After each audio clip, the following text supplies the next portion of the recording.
Hello everyone. Before we start, make sure to like and subscribe to the channel, and leave a comment with where you're from and what time you're watching. That way, YouTube will keep showing you stories just like this one.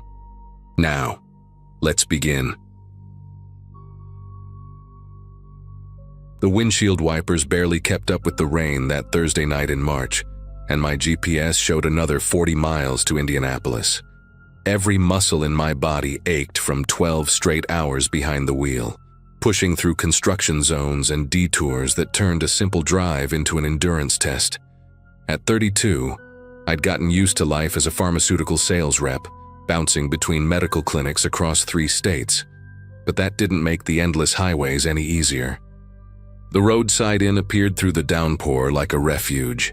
2 stories of faded blue doors wrapped around a pothole-filled parking lot, the kind of place where truckers and traveling salespeople like me went to disappear for 8 hours before hitting the road again. The neon sign out front had maybe 4 working letters, casting this sickly yellow glow over the puddles, and I remember thinking that even this dump would feel like paradise after the day I'd had. The lobby smelled like mildew and whatever pine-scented chemical they used to mask it. Behind the desk sat this rail-thin kid, maybe 20, with gauged ears and a face full of acne scars, scrolling through his phone with the dedication of someone who'd perfected the art of ignoring customers. He slid a key card across the counter without making eye contact. Room 214, 2nd floor, end of the hallway. Dragging my suitcase up those concrete stairs felt like climbing a mountain, each step echoing off the walls in that hollow, empty way that makes you realize nobody builds these places to last. Room 214 sat wedged between a vending machine that rattled like it was trying to escape and what looked like a maintenance closet with a water-stained "Do Not Enter" sign hanging by one piece of tape. The second I opened my door, I heard them. Voices from room 216, already raised in anger. The woman's cigarette-rough voice cut through the wall like a rusty knife, while the man's words stumbled over each other, thick with alcohol and rage. I tried to ignore them at first, focusing on peeling off my rain-soaked jacket and kicking off shoes that squelched with every step. The room was exactly what you'd expect for $59 a night.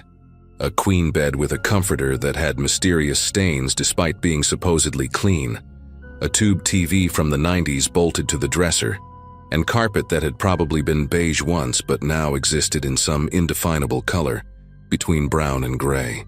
The arguing next door escalated while I unpacked my overnight bag, their words becoming clearer through the paper-thin walls. She kept screaming about some woman named Vanessa, accusing him of meeting her at the truck stop, while he roared back that she was paranoid and crazy. Then came the crash, something heavy hitting their wall so hard that my mirror rattled.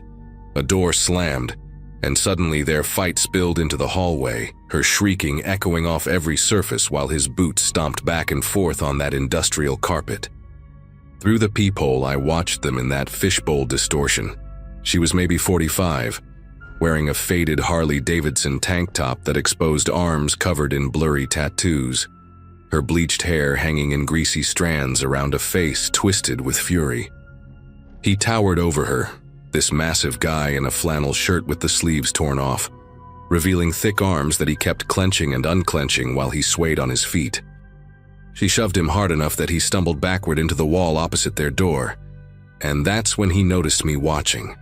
Not directly, but he must have sensed movement at my peephole because his bloodshot eyes snapped toward my door. I jerked back, heart hammering, and heard him say something to her about that bitch in 214 before she grabbed his arm and yanked him back toward their room. For maybe 10 minutes after their door slammed shut, I sat on the edge of my bed still fully dressed, debating whether to call down to the front desk or just try to sleep through whatever drama was unfolding next door. The relative quiet didn't last long. Around 11:30, just as I'd finally changed into pajamas and was trying to find something watchable on the ancient TV, the pounding started on my door. Not knocking, pounding, like someone trying to break through with their fist. "I know you called them," the man's voice boomed from the other side, each word soaked in bourbon or whiskey or whatever poison he'd been drinking. Open this door right now. You got no business calling nobody about me and mine." My whole body went rigid as I sat there in my oversized t-shirt and shorts, remote control clutched in my hand like some useless weapon.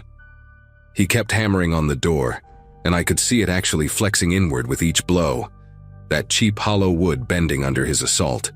The chain lock and deadbolt suddenly seemed laughably inadequate. "I saw you watching through your little hole, you nosy bitch. Think you're better than us? Think you can just call whoever you want?" The irony was that I hadn't called anyone, hadn't even picked up the phone, but there was no way I was going to open that door to explain. His girlfriend joined him in the hallway, and I could hear her trying to pull him away, but her voice had changed from angry to something else, almost gleeful. "Bobby, come on, leave her alone," she said, but then added louder, definitely meant for me to hear. "We'll deal with this different. I got cousins 20 minutes from here. My cousin Ricky just got out, and he owes me a favor. We'll handle this the right way." Bobby, at least now I had a name for the mountain of rage outside my door, gave one final slam that made the doorframe crack audibly before letting her lead him away. Through the peephole, I watched them stumble back to 216, her whispering in his ear while shooting glances back at my door. The way she smiled while doing it made my intestines twist into knots. I immediately called the front desk, my voice shaking as I told the kid what happened. He sounded bored, maybe even annoyed, but said he'd send security up. Security turned out to be a 60-year-old man in an ill-fitting uniform who looked like he couldn't secure a sandwich, let alone handle Bobby. The security guard, whose name tag read Earl in faded letters, knocked on their door twice before Bobby yanked it open. Even from my cracked door where I watched, I could see Earl take an involuntary step backward. Bobby stood there in nothing but boxers and work boots, his hairy gut hanging over the waistband, still swaying like a tree in a storm.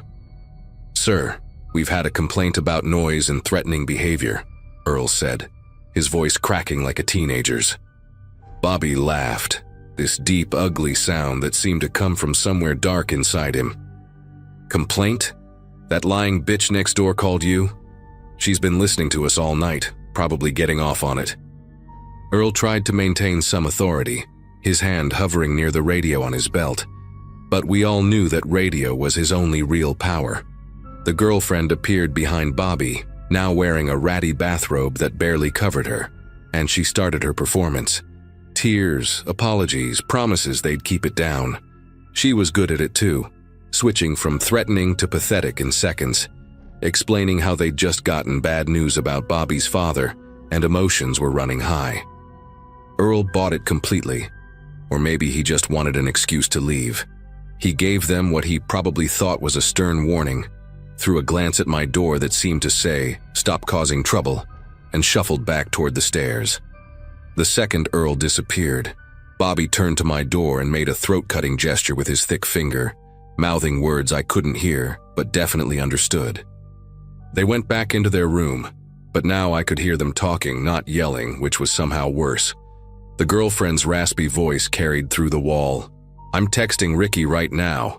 Him and Tommy can be here in 20 minutes. That bitch wants to play games, we'll show her games." My phone battery was at 12%, and the charger was in my car. I threw on my jeans and jacket over my pajama shirt, shoved my wallet and keys in my pocket, and started packing everything else frantically into my suitcase. Every sound from next door made me pause. Footsteps, low voices, and then what sounded like furniture being moved around. At 12:47 a.m., I know the exact time because I kept checking my dying phone, I heard car doors slamming in the parking lot below. Through my window, which faced the front, I saw a beaten-up Chevrolet Silverado with those ridiculous raised wheels parked crooked across two spaces. Two men got out, and even from the second floor I could tell they were trouble. The driver was skinny but tall, wearing a white tank top despite the cold, with arms covered in what looked like prison tattoos. The passenger was shorter but built like a refrigerator, bald head gleaming under the parking lot lights. They didn't walk toward the lobby. They headed straight for the exterior stairs, like they knew exactly where they were going. That's when I knew I had to leave immediately. I grabbed my suitcase and purse, not even bothering to zip anything properly, and crept to my door. Through the peephole, I could see the hallway was empty, but I could hear new voices in room 216, male voices that hadn't been there before. They were laughing about something, and then I heard Bobby say my room number clear as day. The stairwell at the opposite end of the hallway, the one near the broken ice machine, was my only option since Ricky and Tommy had come up the stairs near room 216. I slipped out of my room as quietly as possible, not even letting the door click shut behind me, and practically ran down that hallway in my socks, dragging my suitcase with the wheels up so they wouldn't make noise. Behind me, I heard their door open just as I reached the stairwell. "Where'd that bitch go?" Bobby's drunk voice echoed down the hallway. My car was parked on the opposite side of the building from their truck, a small Mercy. I threw my suitcase in the back seat and started the engine with shaking fingers, not even putting on my seatbelt before throwing it in reverse. As I pulled out of the parking lot, I saw them in my rearview mirror. 4 figures standing in the second-floor hallway outside my room, Bobby's massive frame unmistakable even from a distance. The girlfriend was pointing at my car, and I saw the 2 new guys start running toward the stairs. I floored it out of that parking lot, my little Ford Focus screaming as I pushed it harder than I ever had before. The rain had stopped, but the roads were still slick, and I took the on-ramp to I-70 at probably twice the safe speed, my car fishtailing slightly before finding grip. For the first 5 miles, I kept checking my mirrors obsessively, convinced I'd see that jacked-up Silverado's headlights bearing down on me any second. Every pair of high beams made my chest tighten until they passed or turned off. I didn't slow down until I'd put at least 15 miles between me and that hellhole of a hotel. My phone finally died completely somewhere around the 10-mile mark, leaving me with no GPS and no way to call for help if they somehow caught up. But I knew there was a 24-hour truck stop about 30 miles ahead. I'd stopped there for coffee on my way through before. I made it there in under 20 minutes, probably collecting several speeding tickets from traffic cameras I was too panicked to care about. The truck stop was lit up like a football stadium, full of semis and a few other cars. Blessed normalcy after the nightmare I'd just escaped. I parked right in front of the main entrance, under the brightest lights I could find, and sat there for probably 10 minutes just breathing and watching for that Silverado. When I finally went inside, the night manager, this older black woman with kind eyes behind thick glasses, took one look at my face and asked if I needed her to call someone. I borrowed her phone charger and called the police from the truck stop, filing a report about the threats and harassment. They said without physical harm or property damage, there wasn't much they could do except maybe send someone to check on the hotel. I spent the rest of the night in that truck stop, drinking terrible coffee and jumping every time someone new walked in. Around 6 a.m., when the sun finally came up and the normal morning crowd started filing in, I felt safe enough to continue my drive. I never went back to that hotel chain again, and for months afterward, I paid extra for better hotels with actual security and proper doors. Sometimes I still wonder what would have happened if I hadn't seen that truck pull up, if I'd waited even 5 more minutes to leave.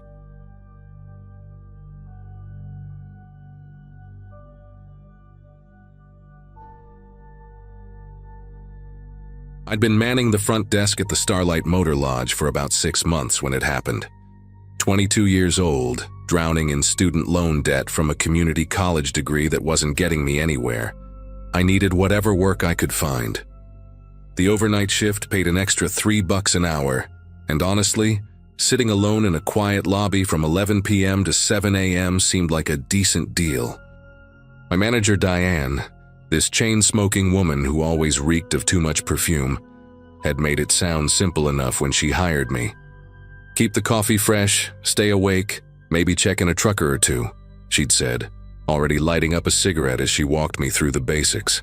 The motel sat 40 miles outside Denver, right off a stretch of highway that got pretty desolate after dark. Most nights were mind-numbingly boring, exactly what I'd signed up for. I could study for my IT certifications, watch Netflix on my laptop, basically get paid to sit there. Until that Friday night in early November when a man showed up who made me realize just how vulnerable I really was. That particular night had started with an unexpected cold snap, the kind that makes you dig out your winter coat earlier than planned. Around 1 a.m. I was settled behind the reception desk, clicking through coding tutorials, while the building's ancient heating system coughed and sputtered overhead. The lobby wasn't much to look at. Wood paneling straight out of 1975, 2 leather chairs with splits down the middle that leaked yellow foam, and a coffee maker that turned everything into liquid tar. Through the wall of windows facing the parking lot, our flickering neon vacancy sign painted everything in waves of red light, making the empty spaces between parked cars look deeper than they actually were.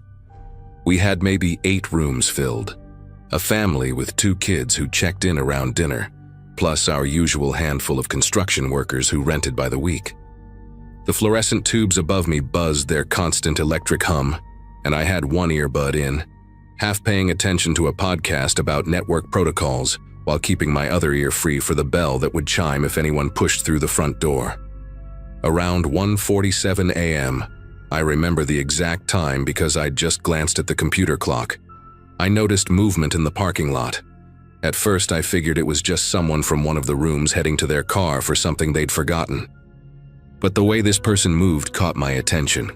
He was walking between the parked cars in this weird, indirect path, like he was trying to stay in the shadows cast by our one working streetlight. Male, probably mid-30s, wearing a dark jacket despite the cold and jeans that looked wet at the bottom, like he'd been walking through the drainage ditch that ran behind the property. He kept stopping every few steps, turning his head slowly to scan the windows of the ground floor rooms. The way he moved reminded me of someone casing a place, checking for witnesses. I pulled out my earbud completely and minimized my laptop screen, suddenly very aware that I was the only employee here, that the nearest police station was 25 minutes away on a good day. The man disappeared from view for maybe 30 seconds, hidden by a pickup truck parked near the lobby entrance. When he emerged, he was closer, maybe 15 feet from the main doors. Under the harsh white light of our entrance area, I got my first real look at him. Thin face, patchy beard that looked like it hadn't been trimmed in weeks, and eyes that kept darting around like a cornered animal. His right hand was tucked inside his jacket, holding something close to his body, and that's when I saw it. The unmistakable outline of a pistol grip printing through the fabric. My mouth went completely dry. He wasn't here for a room. The way he kept that hand pressed against his side, the way he was studying the lobby through the glass like he was memorizing the layout, everything about his body language screamed wrong. I reached under the desk where Diane had shown me the emergency button that would alert the police, but my fingers were trembling so bad I could barely feel the plastic casing. He started walking toward the entrance, and each step made my chest tighten like someone was slowly turning a vise. The automatic doors were turned off after midnight, another cost-cutting measure, so the only way in was to pull the handle. I watched him reach for it with his left hand, the right still buried in that jacket, still gripping whatever he had in there. The handle rattled as he tugged, and thank God, thank everything holy, I'd actually remembered to lock it at midnight like I was supposed to. His face changed when the door didn't budge, morphing from focused determination to this flash of pure rage that made my whole body go rigid. He yanked harder, making the glass shake in its frame, and that's when he looked directly at me. Not through me, not past me, at me, like he'd known I was there all along and had just been pretending not to notice. He pressed his face against the glass, leaving fog marks with his breath, and mouthed something I couldn't understand. Then he pulled the gun partially out of his jacket, just enough so I could see the black metal, and pointed at the door lock with his other hand. I knew exactly what he wanted, and every instinct in my body was screaming at me to run, to get out through the back office, to put as much distance between me and that door as possible. But I couldn't move. It was like my legs had turned into concrete pillars, keeping me frozen behind that desk, while this man stood 3 inches of glass away from me with a weapon. He started pounding on the door with his free hand, hard enough that the impact echoed through the empty lobby. "Open up!" he shouted, his voice muffled but still clear enough to hear the desperation in it. "I know you're in there, just open the door." His breath was coming out in these big white clouds that spread across the glass, and I could see spit flying from his mouth as he yelled. Behind him, the parking lot was completely still. No headlights on the highway. No one stepping out for a smoke, just him and me and that door between us. My hand finally found the panic button and I pressed it, held it down for the required 3 seconds that would send a silent alarm to the police station. But 3 seconds feels like 3 hours when someone's trying to break down a door to get to you. The pounding got worse, and then he did something that made every hair on my arm stand straight up. He took 3 steps back, pulled the gun completely out of his jacket, and aimed it directly at the lock mechanism. I hit the floor behind the desk so fast I scraped both knees on the rough carpet, just as the first shot rang out. The sound was incredible, not like in movies where it's this controlled pop, but a crushing explosion that seemed to shake the entire building. Glass didn't shatter everywhere like I expected. Instead, there was just this perfect hole surrounded by a spider web of cracks right where the lock had been. I heard him pulling at the door again, cursing when it still wouldn't open. The deadbolt at the top was still engaged, the one I'd flipped out of habit even though Diane always said one lock was enough. From my position on the floor, I could see under the desk to where his feet were shuffling outside, kicking at the bottom of the door frame like he was trying to force it off its track. Then came the second shot, aimed higher, and this time a chunk of glass did fall, scattering across the lobby floor in pieces that caught the red neon light like broken rubies. I army crawled toward the back office, my phone in my pocket pressing hard against my hip, remembering suddenly that I had it, that I could call 911 myself instead of just hoping that silent alarm actually worked. Behind me, I heard him reaching through the hole he'd made, grunting as he tried to find the deadbolt from the inside. His arm wasn't long enough.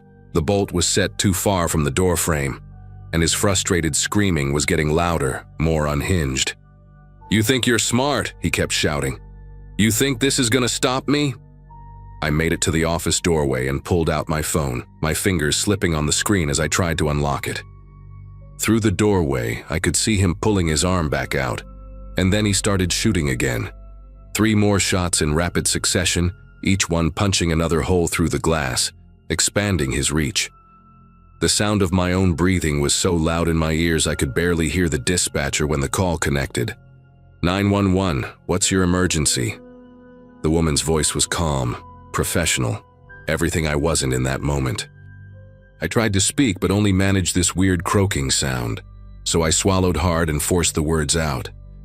"Starlight Motor Lodge, Highway 285. There's a man with a gun. He's shooting through the door trying to break in." I could hear myself talking too fast, words running together, but I couldn't slow down. "How many shots fired?" she asked, and I realized I'd lost count after 5. 5, maybe 6, I said, pressing myself against the office wall. "He's still here, still trying to get in." She told me units were already responding to the silent alarm, ETA 12 minutes, and those 2 numbers, 1 and 2, might as well have been infinity. Through the doorway, I could see the man had stopped shooting. He was standing perfectly still, head tilted like he was listening for something. Then he looked straight through the holes he'd made, scanning the lobby, and even though I was hidden in the office, I held my breath like he could hear me breathing from 30 feet away. What happened next still doesn't make complete sense to me. He suddenly jerked his head toward the parking lot, like someone had called his name, and took 2 quick steps backward. A pair of headlights swept across the front of the building. Someone pulling into the lot, probably a late-night trucker looking for a room. The man looked between the approaching vehicle and the destroyed door, then did something with his gun that made a clicking sound, like he was checking the chamber or maybe putting the safety back on. He turned and ran, not toward the highway like I expected, but straight into the field behind the motel, stumbling through the tall grass until the darkness swallowed him completely. The headlights belonged to a semi that parked right in front of the lobby, and this huge bearded guy climbed out, took one look at the door with its constellation of bullet holes, and immediately got back in his truck. I watched him on his phone, probably calling the cops himself while I stayed crouched in that office, unable to convince myself it was really over, that the man wasn't circling back around to try again. The police showed up in 9 minutes, not 12. 3 squad cars with lights blazing, officers spreading out across the property with flashlights and drawn weapons. One of them, a younger guy with a shaved head who introduced himself as Officer Brennan, found me still sitting on the office floor with my phone clutched in both hands. He had to tell me 3 times it was safe to come out before I actually believed him. They searched for 2 hours, brought in dogs that tracked the man's scent through the field until it disappeared at a creek about a mile away. The detective who took my statement, a woman with tired eyes who'd probably seen worse but still seemed genuinely concerned, told me the guy matched the description of someone who'd robbed 2 gas stations in the county that week. "You did everything right," she kept saying, like she knew I was replaying every second in my head, wondering what I could have done differently. They pulled security footage from our one working camera, got a partial license plate from a car that had been parked down the highway and sped off right after the shooting started. Diane showed up around 4 a.m., still in her pajamas with a coat thrown over them, and just stared at the ruined door for a full minute before asking if I was okay. I finished that shift because I didn't know what else to do, sitting in the lobby while Diane called someone to board up the door, watching the sun come up over the empty field where the man had vanished. 2 guests checked out early after seeing the bullet holes, and I couldn't blame them. I gave Diane my 2 weeks' notice that morning, and she didn't try to talk me out of it. They never caught the guy, at least not that I heard about. Sometimes I check the news from that area, looking for stories about robberies or arrests, hoping to see a mugshot that matches the face pressed against that glass. I work IT support now, boring office job with normal hours and security guards in the building, and that's exactly how I like it. But on cold nights when I'm walking to my car after working late and the parking lot is too quiet, I still find myself checking shadows between vehicles, still remember the sound of that glass cracking, the weight of those 12 minutes when I thought they'd be my last. People ask sometimes why I'm so obsessive about locking doors, why I always sit where I can see the exits, and I just tell them I'm cautious by nature. It's easier than explaining that one November night when I learned what it feels like to be hunted, to have nothing but a piece of glass and pure luck standing between you and someone who wants to hurt you.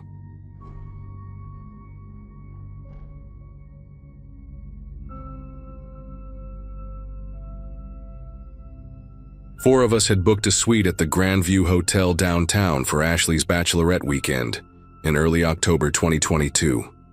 I was the maid of honor, and honestly, I'd been planning this trip for months. Ashley and I had been best friends since college, and the other 2 girls, Megan and Jenna, were her cousins from California. The Grandview wasn't exactly 5-star luxury, but it had this trendy rooftop bar and a nice lobby area with live music on weekends. We'd gotten there Friday afternoon, dumped our bags in the room on the 8th floor, and immediately started getting ready for the night. The plan was simple: dinner at that fancy steakhouse across the street, then bar hopping until we couldn't walk straight anymore. You know how these weekends go, or at least how they're supposed to go. The lobby bar was packed when we came back around 9 that night, deciding to have a few drinks at the hotel before heading out again. There was this jazz trio playing, and the atmosphere was actually pretty great. We grabbed a table near the windows, ordered a round of Cosmopolitans because Ashley insisted on being classic, and that's when we started chatting with the group at the next table. 3 guys and 2 women, all dressed like they'd come from some corporate event. They introduced themselves as consultants from Chicago, in town for a conference. The one who did most of the talking, Brandon, had this polished way about him. Expensive watch, perfect teeth, kept buying rounds for everyone. His colleague, a woman named Claire, was telling us about all the best clubs in the city, writing down addresses on cocktail napkins. They seemed normal enough, maybe a little too eager to party with us, but nothing that raised any red flags at the time. We ended up staying at that bar way longer than planned, probably until midnight or so.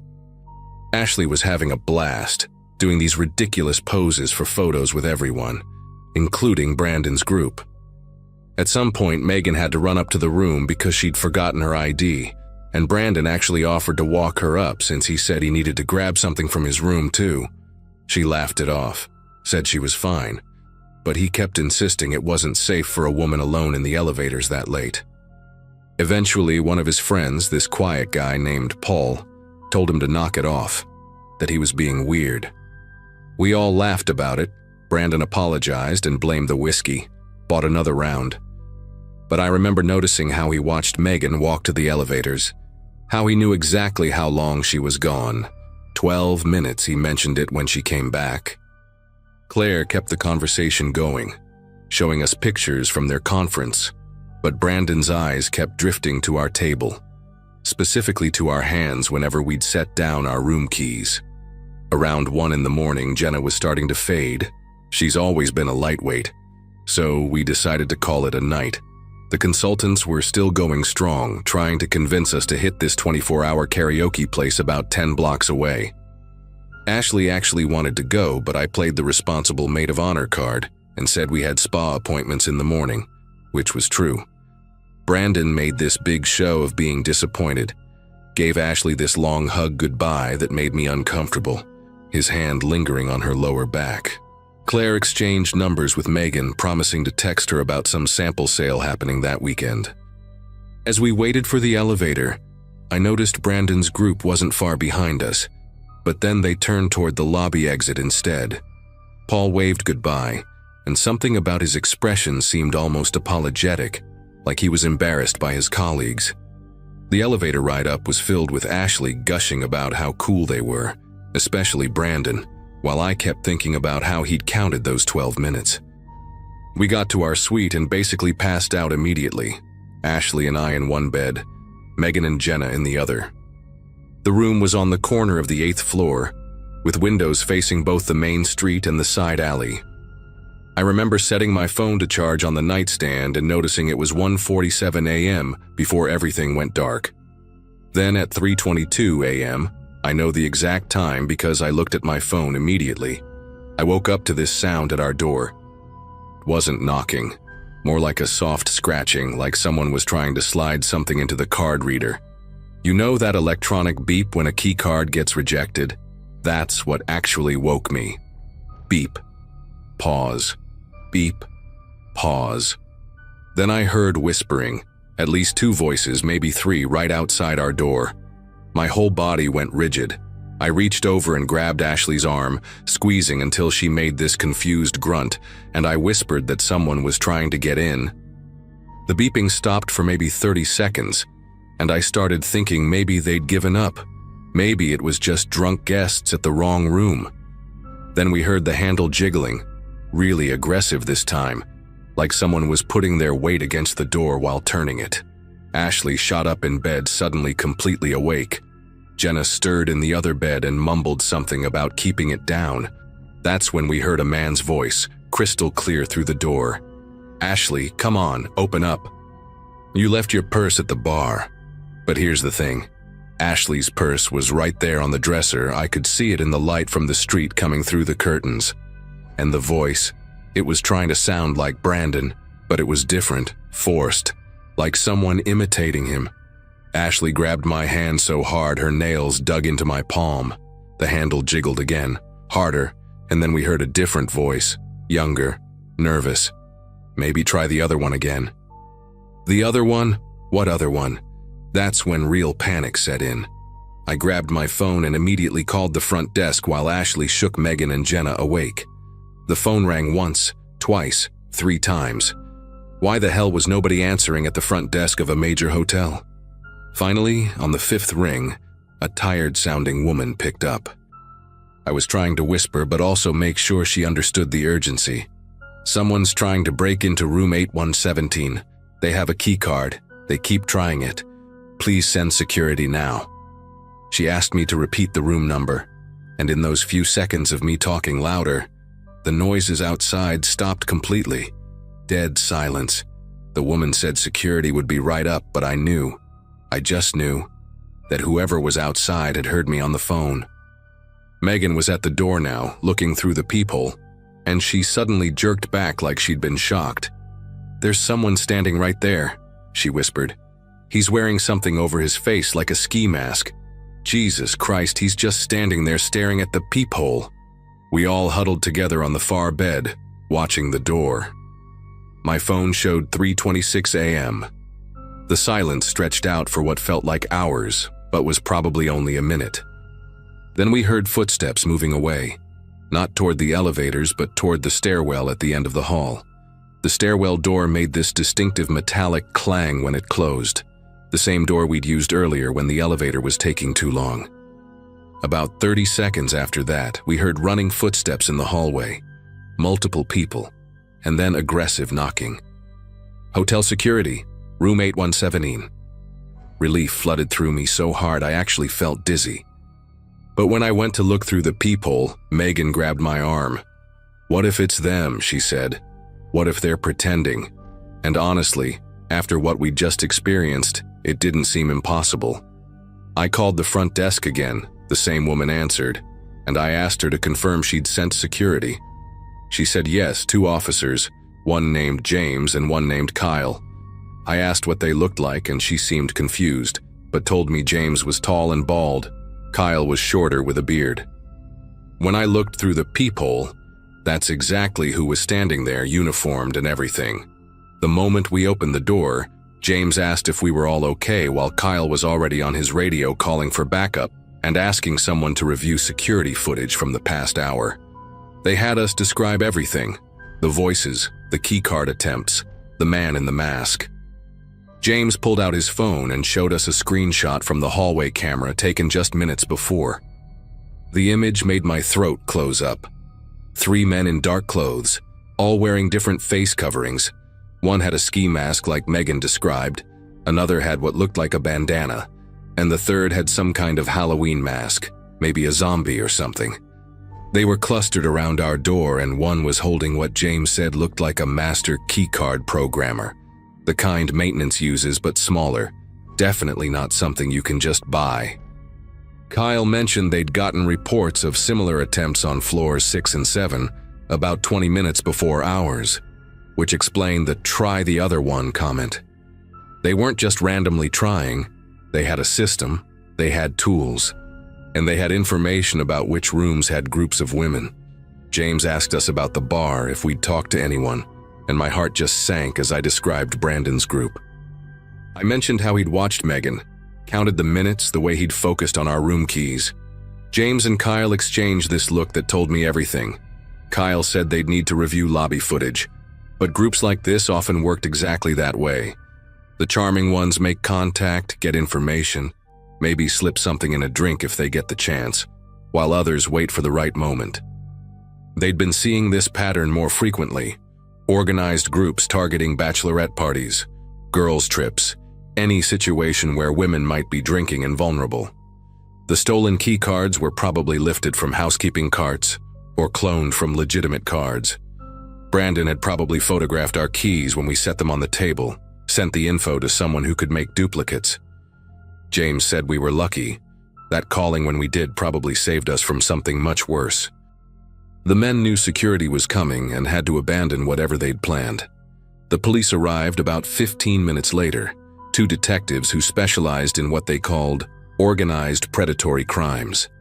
They had us walk through everything again, took our phones to screenshot the numbers Claire had shared with Megan, which, surprise, were already disconnected.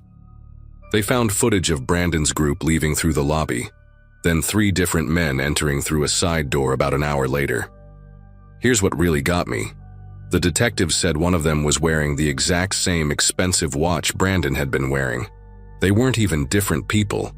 It was the same group. They'd just changed clothes and put on masks. Claire was probably in on it too, keeping us distracted, gathering information about where we were from, how long we were staying, if we had boyfriends or husbands who might come looking. The detectives found their conference registration, but it was all fake. The company didn't exist. The names were aliases. The credit card used for their rooms was stolen. They'd checked out electronically at 2 a.m., probably right before attempting to get into our room. We spent the rest of the night in the hotel's security office because they needed to process our room as a crime scene, dust for prints on the door handle and card reader.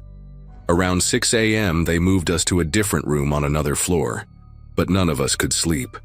We just sat there in silence. Occasionally, one of us would start crying and the others would huddle around. The detective, a woman named Officer Ramirez, sat with us for a while and explained that these trafficking rings were getting smarter, more organized. They don't grab women off the street anymore.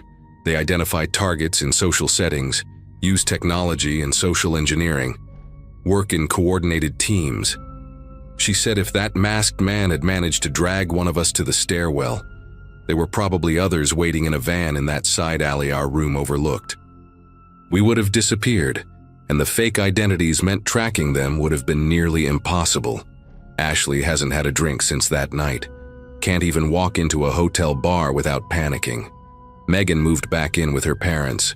Jenna started carrying pepper spray and a personal alarm everywhere. And me? I can't stop thinking about how friendly they seemed, how normal the whole interaction was, how we almost went to that karaoke place with them. One different decision and this story would have had a very different ending, one I probably wouldn't be here to tell.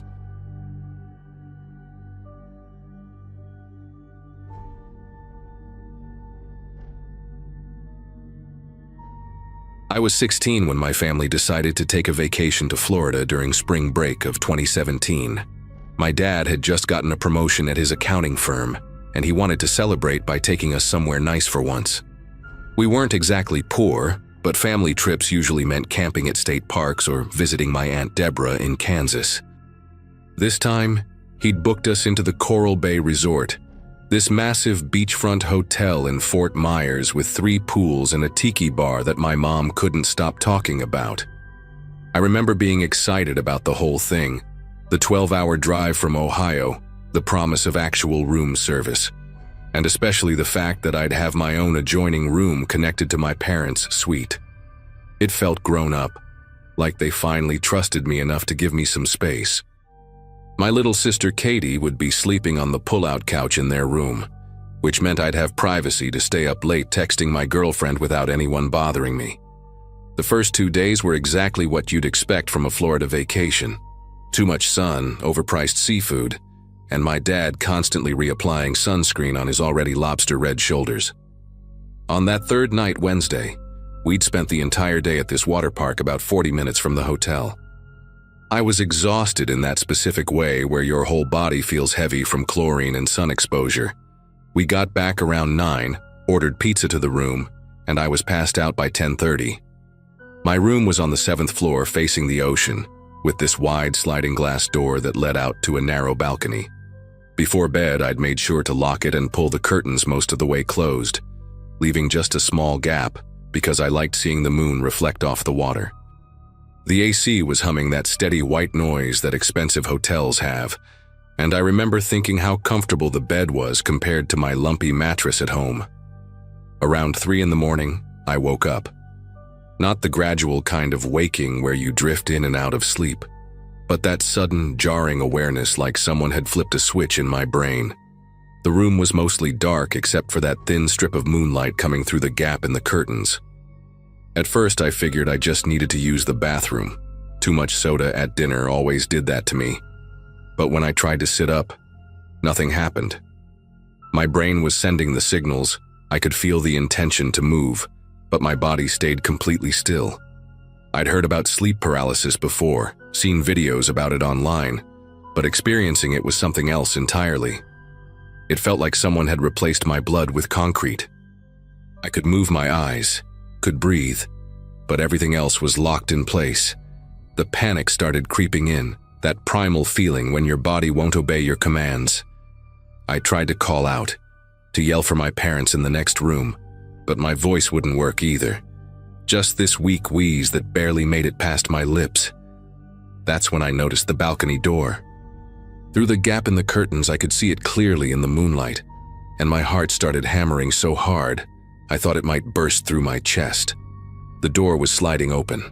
Not fast, not like someone was rushing, but this deliberate, careful movement that took maybe 15 seconds from start to finish. The metal track made this soft grinding sound that seemed impossibly loud in the quiet room. I watched, completely helpless, as a figure stepped through. He was tall, maybe 6'2" or 6'3", wearing what looked like dark work clothes, the kind maintenance guys wear. But it was 3 in the morning and I just knew this wasn't hotel staff. He stood there for a moment, silhouetted against the ocean backdrop, and then he turned toward me. His face was partially hidden by a baseball cap pulled low, but I could see he had a thick beard that went down to his chest, streaked with gray. He smelled like cigarettes and something else, something chemical like paint thinner or cleaning solution. He didn't rush toward me or ransack the room looking for valuables. Instead, he walked with this unnerving calmness, each step deliberate and nearly silent on the hotel carpet. He stopped at the foot of my bed and just stood there, watching me. His breathing was heavy and ragged, like he'd been running or climbing, which made sense since we were 7 floors up and he'd somehow gotten onto our balcony. His head tilted slightly to one side, the way a dog does when it's trying to understand something. I could see his eyes now. They were this pale gray color that looked almost white in the darkness, and they never blinked. Not once in what felt like hours, but was probably only 30 seconds. He reached into his pocket, and I thought this was it. He was going to pull out a knife or gun, but instead he took out a small digital camera, the kind people used before smartphones took over. He raised it slowly, pointed it at me, and the flash went off. The sudden brightness was blinding, leaving purple spots dancing in my vision. After the photo, he moved closer, walking around to the side of the bed where I was lying. His boots left dark marks on the carpet. I could see mud caking off with each step, little clumps that would later prove I hadn't imagined this whole thing. He leaned down close enough that I could see the individual gray hairs in his beard, could smell the sourness of his breath. His lips moved like he was talking, but no sound came out, just these exaggerated mouth movements, like he was mouthing words in slow motion. His hand reached toward my face, fingers stained yellow from nicotine, nails dirty and jagged. Just as his index finger was about to touch my cheek, something inside me snapped. Whatever had been holding my body prisoner suddenly let go, and I screamed. Not a normal scream, but this raw, terrified sound that ripped out of my throat and probably woke up half the hotel floor. The man jerked back like I'd slapped him, his pale eyes going wide with what looked like genuine surprise. He stumbled backward, knocking into the dresser where I'd left my phone charging. The connecting door to my parents' room burst open, and my dad came charging in wearing nothing but his boxers, wielding the hotel room's iron like a weapon. He was shouting something, asking what was wrong, but his voice sounded muffled and distant, even though he was right there. I pointed at the man, tried to say, "There's someone here," but my dad was already scanning the room, flipping on every light switch he could find. The sudden brightness made me squint, and in that split second of adjustment, the intruder moved, not toward the door to the hallway like you'd expect, but back toward the balcony. He was fast for someone his size, practically diving through the sliding door. My dad ran after him, yanked the curtains fully open, and stepped out onto the balcony. I could hear him yelling, looking over the railing, checking both directions, but there was nothing. No rope, no ladder, no indication of how someone could have gotten up or down from a 7th floor balcony. My mom and Katie crowded into the room, my sister crying and my mom's face pale with worry. She kept asking if I was hurt, checking my arms and face like she was looking for injuries. My dad came back inside, his expression a mix of confusion and anger. He wanted to believe me. I could see it in his eyes, but the logical part of his brain was struggling with the impossibility of it. That's when I remembered the mud. I pointed to the carpet, and we all looked down at the dark, wet footprints leading from the balcony door to my bed and back again. My dad's whole demeanor changed. He grabbed the hotel phone and called the front desk, demanding security come up immediately. Within 10 minutes, my room was full of people. 2 security guards, the night manager, and eventually 2 police officers who looked like they'd rather be anywhere else at 4 in the morning. They took photos of the footprints, dusted the balcony door for fingerprints, and asked me to describe the man at least a dozen times. The security footage revealed something that still makes my skin prickle when I think about it. The cameras in the hallway showed nobody entering or leaving our room through the main door all night. But here's where it gets worse. The hotel had been having issues with their exterior cameras for weeks, so there was no footage of the outside of the building. One of the security guards, a younger guy named Carlos, pulled my dad aside and told him something that the manager clearly didn't want us to know. 2 other guests had reported similar incidents in the past month, always on higher floors, always involving someone entering through balcony doors that should have been impossible to access. The hotel had been quietly investigating, assuming it was either an inside job or someone with climbing equipment, but they'd found nothing. No gear left behind, no suspicious employees, no explanation for how someone could scale a smooth concrete wall 7 stories up. Carlos said they'd been telling guests it was probably nightmares or sleep disturbances, but the muddy footprints in my room were the first physical evidence anyone had documented. The police had me look through what felt like hundreds of mugshots on a tablet, local criminals and registered offenders, but I didn't recognize anyone. The man's face was burned into my memory, but it wasn't in their system. They asked about the camera, if I remembered what kind it was or if the flash had any distinctive color. All I could tell them was that it was silver and small, like the old Canon power shots everyone had in the 2000s. One officer, a woman with kind eyes named Officer Gomez, sat with me while my parents dealt with the hotel management. She told me about something called sleep paralysis episodes and how sometimes the brain can create incredibly vivid hallucinations during them. I could tell she was trying to give me an out, a way to rationalize what happened, but then she looked at those muddy footprints and shook her head. "But those are real," she said quietly, almost to herself. "Those are definitely real." She gave me her card and told me to call if I remembered anything else or if I needed to talk to someone about what happened. The hotel moved us to a different room on the 3rd floor for the rest of the night, comped our entire stay, and offered us free vacation packages that my dad refused to even look at. We packed up and left that morning, cutting our vacation short by 3 days. During the drive home, nobody really talked about it. Katie slept most of the way, and my parents kept exchanging these worried glances in the rearview mirror.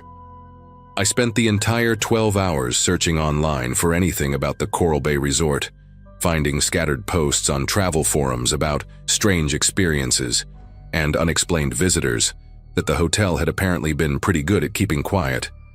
One post from 2016 described almost exactly what happened to me: the sleep paralysis, the balcony entrance, even the old digital camera.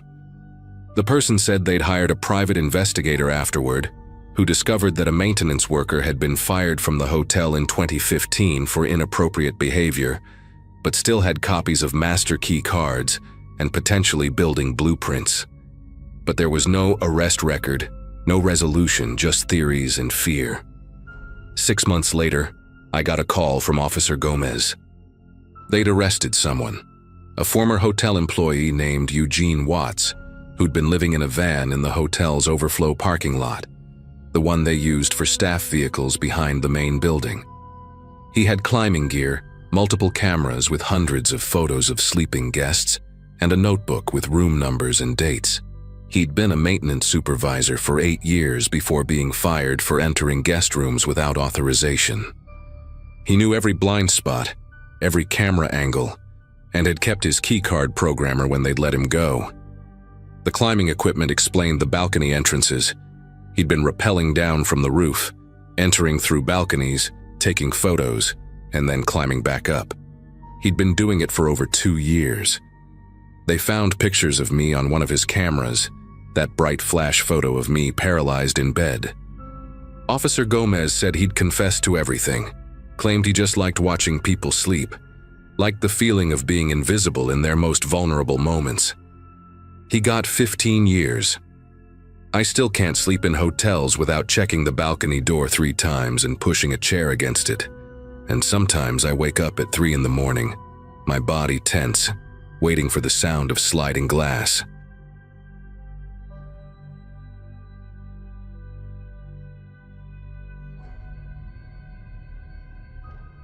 February of '94 was colder than usual in southern Illinois.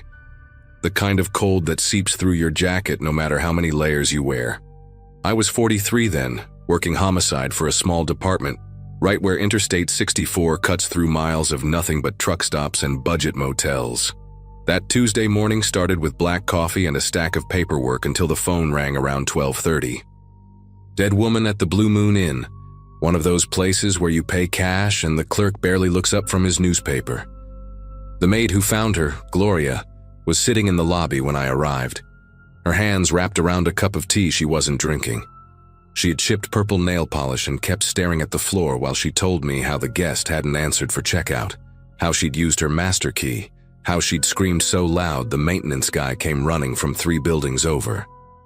Gloria said she'd never seen anything like it, the way the woman looked so peaceful, like a photograph. The victim was arranged on the bed with a precision that made my chest tighten, hands folded across her stomach, hair fanned out on the pillow in perfect symmetry. Even her shoes placed neatly by the nightstand. The whole room reeked of industrial-strength cleaner, that sharp ammonia smell that makes your eyes water. Dr. Hutchinson, our medical examiner who always kept peppermint gum in his coat pocket, spent 3 hours going over the scene. No fingerprints except the victim's, no DNA evidence, no signs of struggle. The killer had wiped down every surface, doorknobs, light switches, faucets, even the TV remote. Hutchinson found faint ligature marks on her neck, so subtle they were almost invisible. Something soft had been used, maybe a silk scarf or fabric belt, and whoever did it had taken it with them. Based on liver temperature and rigor, she'd been dead since Sunday night. But the Do Not Disturb sign had bought the killer almost 40 hours before discovery. Her name was Lisa Thornton, 34, traveling alone from Michigan to visit her sister in Texas. She checked in Saturday afternoon, paid for 2 nights in cash, and the clerk, an older guy named Frank who chewed tobacco and watched game shows all day, said she'd seemed normal, maybe a little tired from driving. Her car, a blue sedan with Michigan plates, was still in the parking lot with her suitcase in the trunk, untouched. Nothing valuable was missing from the room. Her purse still had $80 and credit cards inside. We interviewed every guest who'd been at the motel that weekend, but it was the kind of place where people minded their own business and kept their doors locked.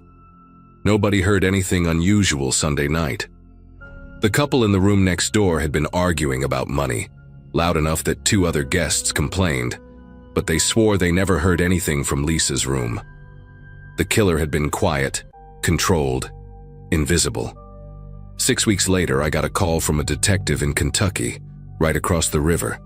They'd found a woman at the Sunset Lodge just off I-64, about 90 miles east of our crime scene. Same setup, body arranged perfectly on the bed, room wiped clean, soft strangulation marks that you'd miss if you weren't looking for them. The victim was Nancy Caldwell, 29, a pharmaceutical sales rep from Memphis who'd been making her rounds through small-town medical offices. She'd been dead 2 days when housekeeping found her, that familiar Do Not Disturb sign hanging on the door handle. The detective, a guy named Garrett with a thick accent and a habit of clicking his pen while he talked, said their forensics team couldn't find anything useful. The killer had even wiped down the toilet handle and the inside doorknob, places most people wouldn't think about.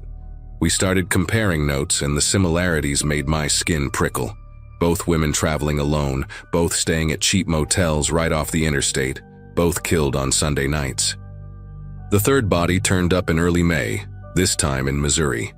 The Gateway Rest Stop, another budget motel that had seen better days, with peeling paint and a flickering neon sign missing half its letters. Rebecca Dalton, 41, a divorced real estate agent heading to a conference in St. Louis. Same Sunday night death, same meticulous crime scene, same invisible killer. By then, Garrett and I had brought in the FBI, and they sent 2 agents who looked like they'd stepped out of a recruiting poster. Clean-cut, serious, carrying leather briefcases that probably cost more than my monthly car payment. They set up a task force, created a geographic profile, analyzed traffic patterns along I-64. The corridor was perfect for someone who didn't want to be remembered.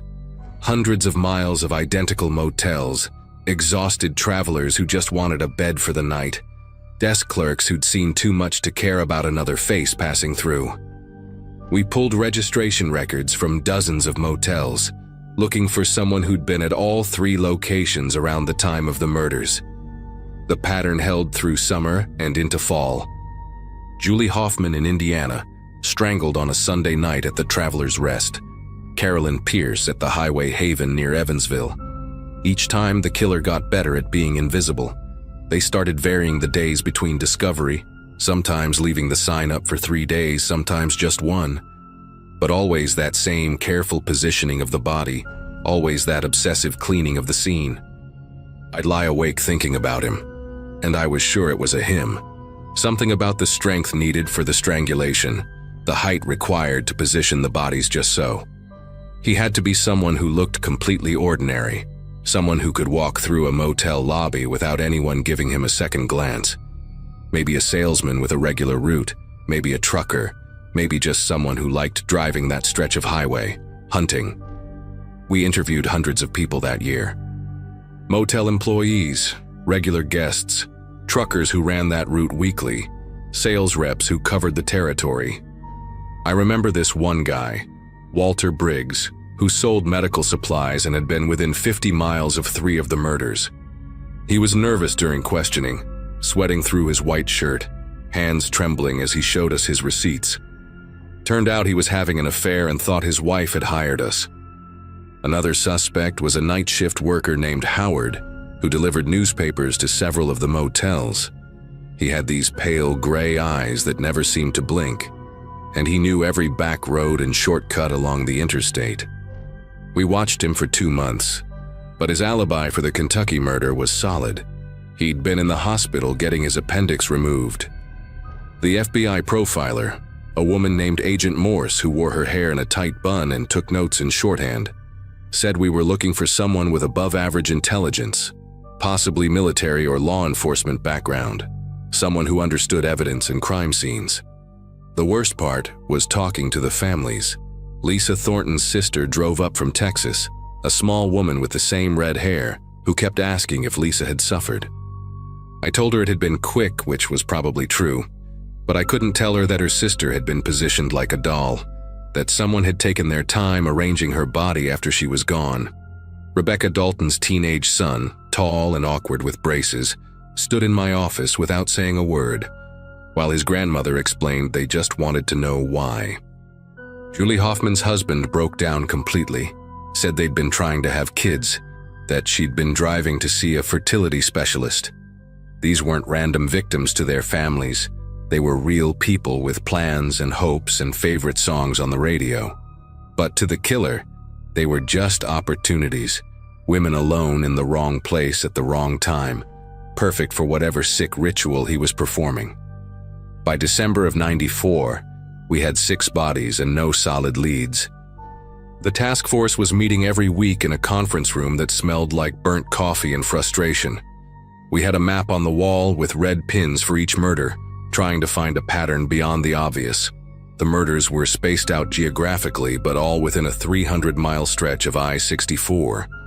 The FBI brought in a computer expert who ran algorithms trying to predict the next location, but the killer wasn't following any mathematical logic we could find. Then we caught what we thought was a break. A desk clerk at a motel in Effingham, a young kid named Justin who was working nights to pay for college, called in about a guest who'd made him uncomfortable. The man had requested a room at the far end of the building, paid cash, and had been very particular about not wanting housekeeping. He'd been carrying a small black duffel bag and wearing maintenance-type clothes, the kind of generic blue work shirt that wouldn't stand out anywhere. Justin had noticed him because the guy had come back to the desk around midnight to buy a vending machine snack, and his hands had been red and raw, like he'd been scrubbing them repeatedly. The man had paid for the chips with exact change, counting out the coins carefully, and Justin said there was something mechanical about his movements, like he was concentrating on appearing normal. We rushed to the motel, but the guest had already checked out early that morning, leaving the room spotless. And I mean spotless. The cleaning staff said it looked like no one had even stayed there. The bed was made with military precision, the bathroom smelled of bleach, even the carpet had been vacuumed in perfect lines. We dusted for prints but found nothing. The registration card had a fake name and address, and the license plate Justin had written down belonged to a car that had been junked 2 years earlier. We staked out the motel for the next 3 Sundays, but he never came back. The 7th victim was discovered in January '95, but something was different this time.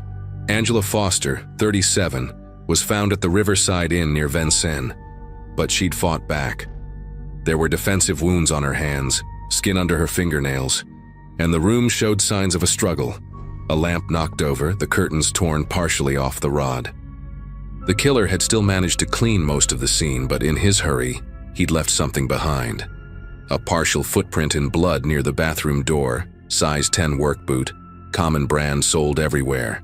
More importantly, Angela had managed to scratch him deep enough to draw blood. We got DNA from under her nails, ran it through every database we had access to, but no matches. He wasn't in the system. The medical examiner said Angela had almost gotten away. There were bruises indicating she'd made it to the door before he caught her. She'd been a fighter, a personal trainer from Louisville who probably had more strength than he'd expected. After Angela, the murders stopped. Just stopped.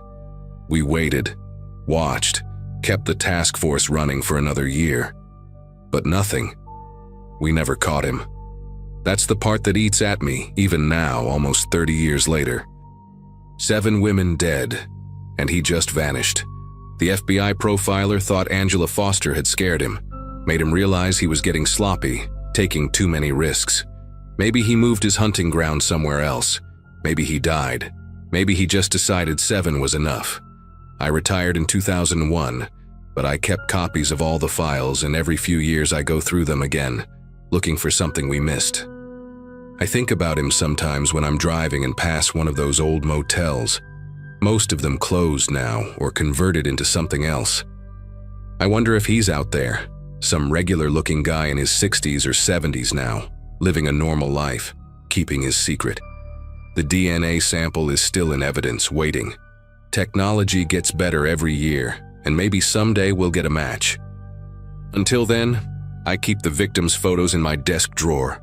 Lisa, Nancy, Rebecca, Julie, Carolyn, Angela. 7 women who deserved better than becoming just another cold case, another pattern in a map of red pins that never led anywhere.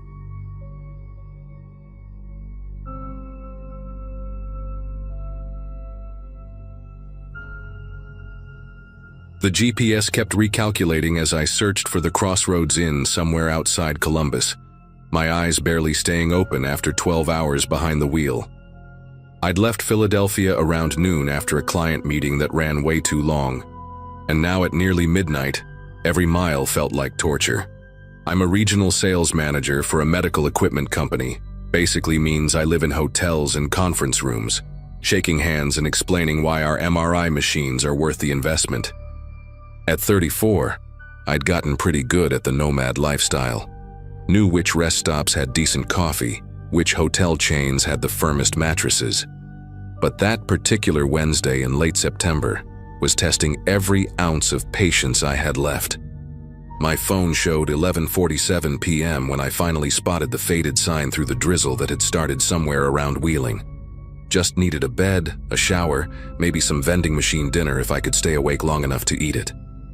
The kid at the front desk looked half asleep himself, couldn't have been more than 20, wearing a polyester vest that was 2 sizes too big.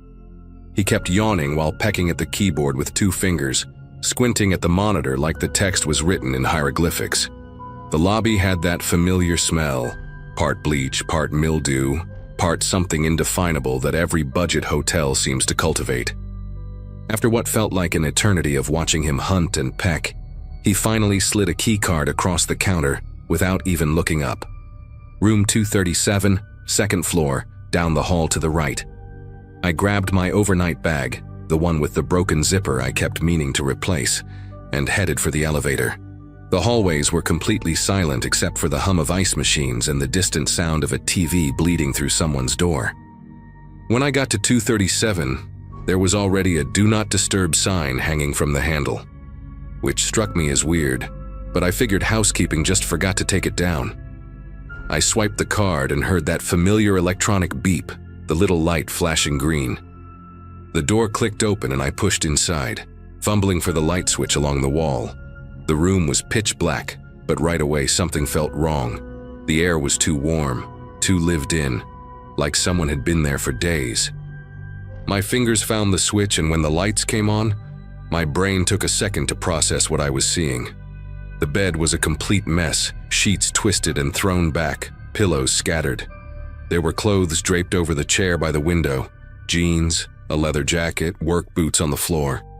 A half-eaten pizza sat in an open box on the desk, and the TV was paused on some action movie I didn't recognize. Empty beer bottles lined the nightstand, and there was an open suitcase on the luggage rack with clothes spilling out of it. This wasn't a room waiting for me. Someone was already here. Had been here for a while by the looks of it.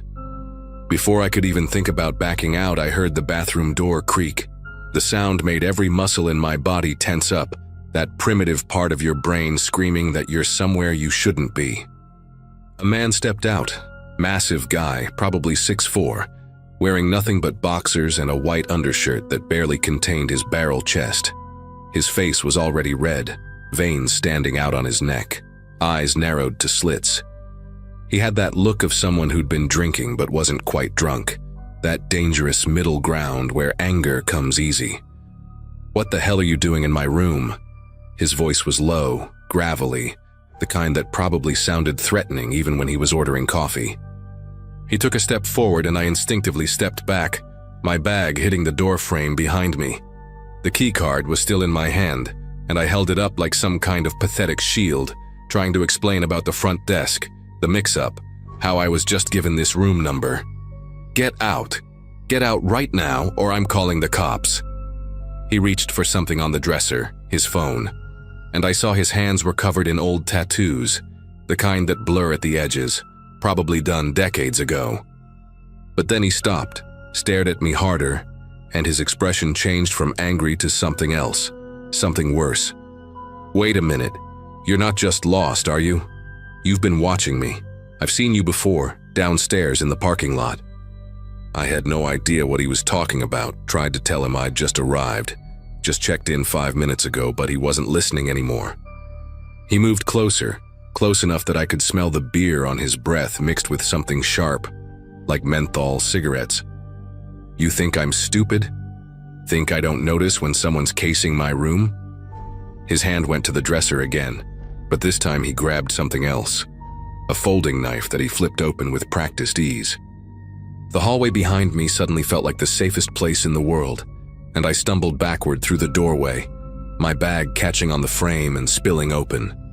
My laptop, folders, phone charger, everything scattered across the worn carpet. "I'm calling the front desk right now," I managed to say, my voice coming out higher than normal, already pulling out my phone. But he followed me into the hallway, still in his underwear, not caring who might see. "Yeah, you do that. Tell them how you broke into my room. Tell them how you've been following me." Other doors started opening. An elderly woman in curlers peeked out from 235. A younger couple emerged from 239, all of them staring at this scene unfolding. The man was getting louder, angrier, waving the knife as he talked, accusing me of things that made no sense. Said I'd been in the hotel bar earlier, that I'd asked the bartender about him, that I'd followed him from some casino downtown. None of it was true, but he believed every word he was saying, completely convinced I was there to rob him, or worse. I kept backing down the hallway, trying to dial the front desk while keeping an eye on him. My fingers were trembling so bad I could barely hit the right numbers. The elderly woman had already slammed her door shut, but the couple was frozen, the guy recording everything on his phone while his girlfriend tugged at his arm. The big man kept advancing, ranting about how he had cash in his room, how he knew people like me, how he wasn't going to be a victim. "Sir, please, just call the front desk yourself," I pleaded, but it was like talking to a wall. He suddenly lunged forward, not quite attacking, but close enough that I dropped my phone. It clattered on the floor and slid under a housekeeping cart someone had left in the hallway. When I bent down to grab it, he must have thought I was reaching for something else because he started yelling, "He's got a weapon! This guy's got a weapon!" even though my hands were completely empty, even though anyone could see I was just trying to get my phone back. The couple finally ran back to their room, and I heard the deadbolt slide into place. Now it was just me and him in that narrow hallway with its ugly geometric carpet and fluorescent lights that made everything look sickly green. He had me backed up against the ice machine alcove, the knife still in his hand, his face getting redder by the second. That's when I heard the elevator ding at the end of the hall. The kid from the front desk stepped out, took one look at the scene. A half-naked giant with a knife, me pressed against the wall, belongings scattered everywhere, and immediately went pale. "Mr. Fitzgerald?" he called out to the big man. "Is everything okay?" And that's when I realized the horrible truth.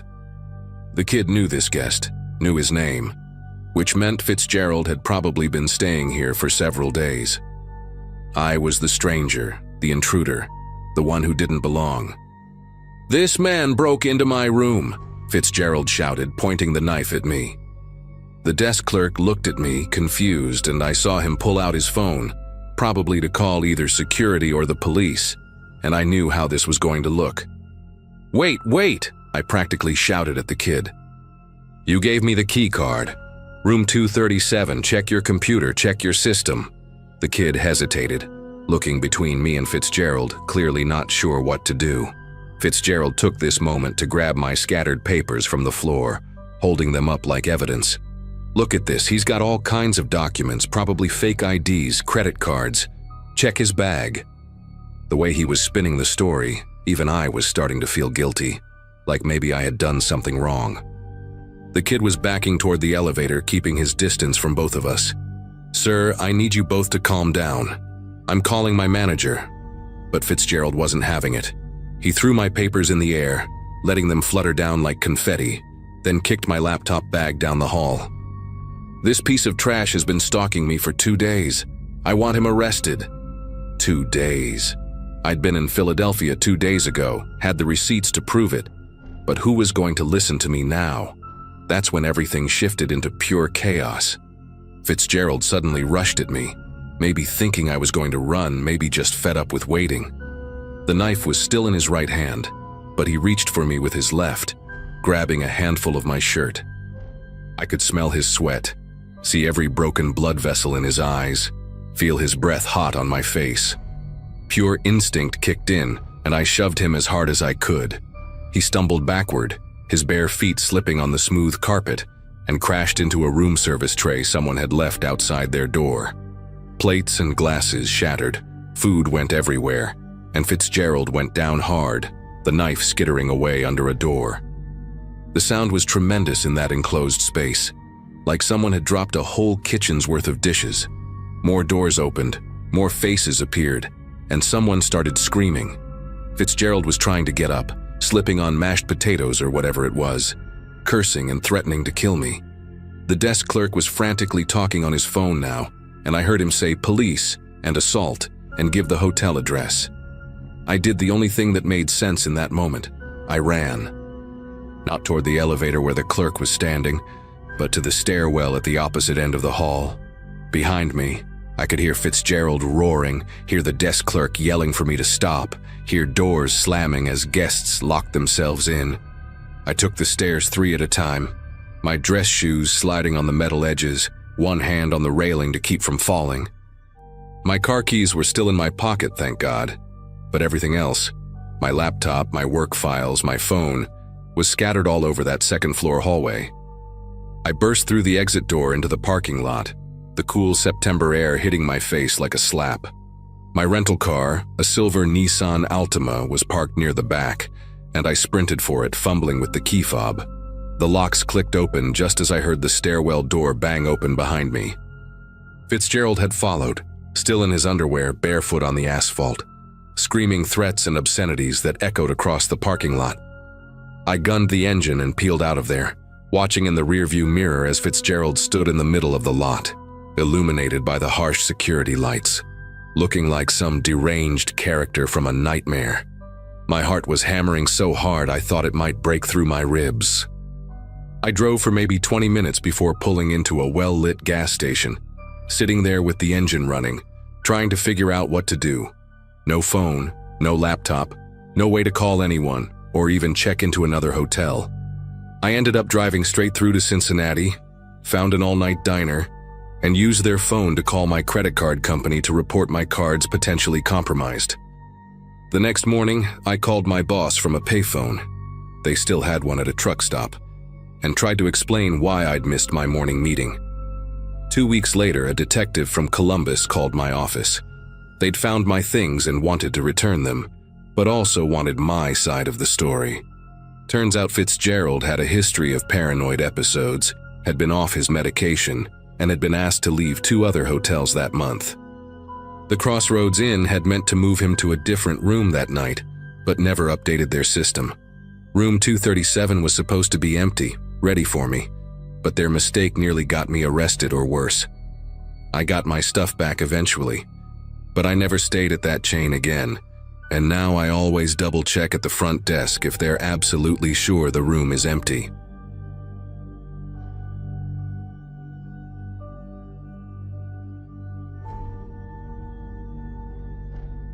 I had been on a short trip for work and decided to save money by staying at a mid-range hotel just off the highway. Nothing remarkable about the place, just a 4-story building with that faint smell of chlorine from the pool clinging to the lobby. I checked in late sometime after dinner and was honestly relieved to have a quiet night ahead of me. My routine back then was pretty simple. Finish my notes for the day, order something small from the vending machine, and collapse in front of the TV until I fell asleep. That night, though, I ended up outside a little longer than usual because I needed to grab a few things from my car in the back lot. Walking across the lot, I noticed a man in a dark jacket moving a few rows over. At first, I thought nothing of it. It wasn't unusual for guests to come and go. But as I unlocked my car, I realized he wasn't heading toward a vehicle. He was pacing slowly, almost in sync with me, and each time I glanced his way, he angled his face down, like he didn't want me to catch a clear look at him. My gut told me to hurry. I pulled the small bag I needed from the passenger seat, locked up and made for the side entrance that required a keycard. The second I pushed into the hallway, I heard the heavy metal door creak again behind me. Someone else had slipped in, closing the distance faster than I expected. My room was on the 3rd floor, but I didn't want to lead a stranger straight to where I'd be sleeping. Instead, I cut toward the stairwell at the end of the hall, telling myself it was just paranoia, that maybe he really was a guest. But when I hit the door and shoved it open, the stairwell felt colder, emptier, like a place you weren't supposed to linger. I hurried down toward the fire exit on the ground level, thinking I could step out, loop around the building, and come back through the front desk where staff were still awake. That plan collapsed when I hit the final landing. The red metal bar on the door should have pushed open easily, but a heavy chain wrapped around the handles outside rattled against the frame. Someone had secured it tight, as if they didn't want anyone escaping that way. The sound of footsteps above grew sharper, echoing down the stairwell, each step deliberate, closing in. I remember gripping the railing, my heart pounding louder than the thud of those approaching steps. For a split second I considered shouting, hoping someone in a nearby room might hear, but my voice caught in my throat. The air smelled faintly of dust and old paint, like no one had been down there in ages. I pressed against the chain door again, rattling it harder this time, but the links clinked like mocking laughter. Whoever chained it shut had made sure it wasn't budging. Retreating upward felt like walking into a trap, but it was the only option I had. I started back up, my shoes squeaking slightly on the concrete stairs. The footsteps above slowed, like the person had realized I had nowhere else to go. Every turn of the stairwell gave me just enough time to imagine what kind of face I'd see if I pushed through the next door.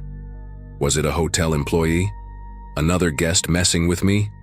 Or someone who had been waiting for me since I first stepped out of my car? By the time I reached the 2nd floor, I pushed into the hallway, trying to act like I belonged there, like I hadn't just panicked in the stairwell. The corridor stretched out with patterned carpet that muffled my steps, and the hum of vending machines somewhere down the hall gave the illusion of normalcy. I glanced back, expecting to see the stairwell door open, but it stayed shut.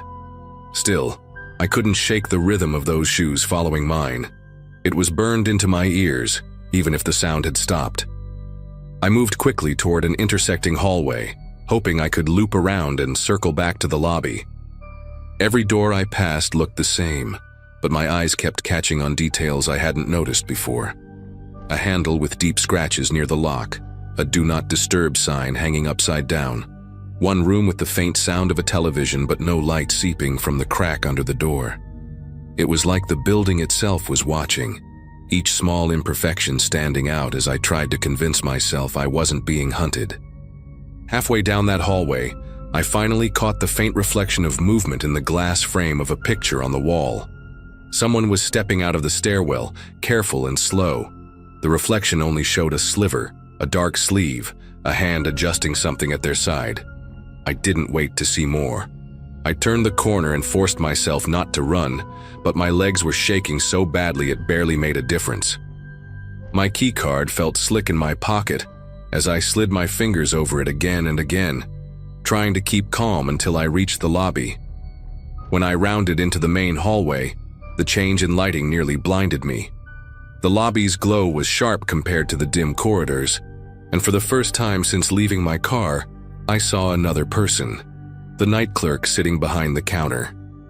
I walked straight up, leaned in, and whispered that someone had followed me inside and the fire exit downstairs was chained shut. His expression shifted from confusion to alarm as he stood and grabbed the phone to call the manager. I turned to glance behind me, but the hallway I had just come from was empty. Security footage was pulled a little later. The clerk showed me the screen, grainy but clear enough. A man trailing several steps behind me in the parking lot, then slipping in through the side door. The last frame caught him pausing at the stairwell door, hand pressed against it, before the feed cut out as he moved inside. No one ever saw him leave. They checked the halls, the lot, even the service areas, but he had vanished. The chain on the fire exit was still there when the manager went down to check, but no staff admitted to putting it on. I barely slept that night. By morning, I checked out early, the chain still rattling in my memory. I've stayed in plenty of hotels since, but I always test the stairwell doors now. Always check who's behind me when I cross a parking lot. To this day, I don't know if the man was a guest, an employee, or someone with a much worse reason for being there. All I know is that if the chain hadn't been on that door, I might have had a way out. Instead, I walked back into the unknown, and I've never felt safe in a hotel hallway again.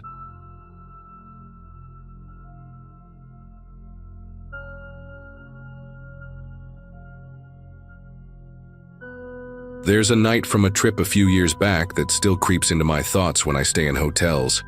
At the time, I was in my mid-20s, traveling with 3 close friends for a weekend getaway. We'd booked a modest downtown hotel, nothing luxurious, just a place with clean rooms and a decent lobby bar. That night we'd gone out, had a few drinks, and were heading back around midnight, still laughing about random things that had happened earlier in the evening. We piled into the elevator, the 4 of us half-tired but still buzzing with that light-hearted mood. Just as the doors were about to close, a man slipped in. He was wearing a dark hoodie pulled low over his head.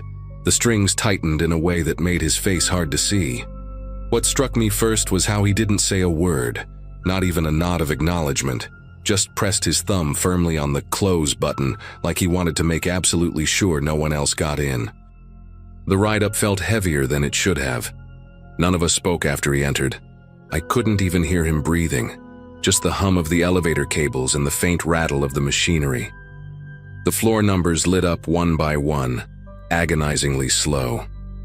When we reached our floor, the doors opened, and instead of letting us go first, he stepped aside slightly, as if to usher us out. It was polite in theory, but the way he watched us leave made my stomach knot. Then, without hesitation, he walked out right behind us. The hallway was long and quiet, carpet muffling our steps, but his sneakers echoed faintly behind us. We weren't exactly subtle about where we were headed, since we went straight down the hall and stopped at our door. My friend Marcus swiped the key card, whispering under his breath about how weird that guy was, while I kept glancing back. The man didn't say anything, didn't even slow down. He just trailed us until we disappeared into the room and locked the door. At first, we laughed it off, calling it creepy but harmless. But deep down, I couldn't shake the feeling that we'd just shown a stranger exactly where we were staying. We tried to distract ourselves by flipping on the TV, ordering some late-night snacks from the vending machine down the hall, and joking about who was going to pass out first. Still, every so often I caught myself replaying the image of that hooded guy standing just a step behind us. The hotel corridors weren't busy, so if he had been on our floor for any legitimate reason, we should have at least heard another door open or close. But the hallway stayed silent after we went in, which only added to the unease. Around 2 in the morning, long after the laughter had died down and the room was quiet, a sharp electronic beep cut through the silence. It was the sound of a keycard being swiped against our door. At first, I thought maybe someone had gotten lost, but then it happened again. And again. A deliberate, repeated swipe, each one followed by the soft thud of a handle being tested. My friends sat up instantly, and Marcus whispered, "That's him. It has to be." None of us moved closer to the door, but we were all wide awake, listening. The swiping went on for maybe half a minute, longer than anyone accidentally trying the wrong room. Whoever was out there wasn't drunk or confused. They were focused. The red light of a failed attempt probably kept flashing over and over, but we didn't dare peek through the peephole. We just stayed frozen in our beds, waiting for it to stop. I remember the tension in the room was so thick that even breathing felt like it could give us away. Eventually, the noise stopped, but not because hotel staff intervened or another guest came by. It ended in an abrupt silence, like whoever was outside realized it wasn't going to work and backed away. We didn't hear footsteps, though. No retreating down the hall, no elevator chime. Just that stillness pressing in from the other side of the door. I laid there with my eyes locked on the shadows stretching across the ceiling, convinced that if we made the slightest sound, the handle would start jiggling again. When daylight finally crept through the thin curtains, we realized none of us had slept more than a few scattered minutes. The fear of opening that door lingered, but eventually Marcus insisted we needed to check the hallway. He swung the door open quickly, like ripping off a bandage, while the rest of us stayed back. Nothing. The hallway looked exactly the same as the night before. Silent, empty, undisturbed. The only thing that hinted at what had happened were faint smudges around the card reader on our door, like someone had been pressing against it with more force than necessary. We went down to the front desk to ask if security had noticed anything, or if there had been reports of someone wandering the floors. The woman at the desk scrolled through her screen, frowning, and said no incidents were logged. She even suggested maybe another guest had simply confused their room. But when Marcus asked if our door had been accessed by a staff card during the night, her face tightened. She admitted the system showed no entries, not even attempts. According to their records, nobody had swiped a card on our door at all. That detail rattled me the most. We'd all heard it loud and clear over and over again in the dark. The electronic beep, the metallic click of the handle trying to turn. It wasn't something we imagined, and there were 4 of us who could vouch for it. Yet the hotel's system insisted nothing had ever happened. The front desk clerk offered to move us to a different floor, but by then we were too uneasy to spend another night there. We packed our bags and left before checkout, grabbing coffee from a drive-thru just to get out of that place faster. Even now, I still think about that hooded man in the elevator and the sound of the card reader on our door. Maybe he found a way to mask his attempts, or maybe there's something about that hotel I'll never understand. What I do know is that we gave away our exact room to a stranger, and hours later someone tried to get in. It's been years, but anytime I hear the beep of a hotel keycard, I'm instantly taken back to that long night where silence on the other side of the door felt more threatening than any noise.